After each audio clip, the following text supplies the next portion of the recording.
کرنے والے ہیں، اور ہم نے نصیحت کی کتاب یعنی تورات کے بعد زبور میں لکھ دیا تھا کہ میرے نیکوکار بندے ملک کے وارث ہوں گے۔ عبادت کرنے والے لوگوں کے لیے اس میں اللہ کے حکموں کی تبلیغ ہے۔ اور اے نبی صلی اللہ علیہ وسلم، ہم نے تم کو تمام جہانوں کے لیے رحمت بنا کر بھیجا ہے۔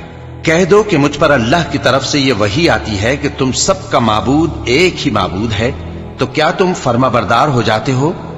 پھر اگر یہ لوگ منہ پھیرے تو کہہ دو کہ میں نے تم سب کو یکساں احکام الہی سے آگاہ کر دیا ہے، اور مجھ کو معلوم نہیں کہ جس چیز کا تم سے وعدہ کیا جاتا ہے وہ ان قریب آنے والی ہے یا اس کا وقت دور ہے۔ جو بات پکار کر کی جائے وہ اسے بھی جانتا ہے، اور جو تم چھپاتے ہو وہ اس سے بھی واقف ہے، اور میں نہیں جانتا شاید وہ تمہارے لیے آزمائش ہو، اور ایک مدت تک تم اس سے فائدہ اٹھاتے رہو۔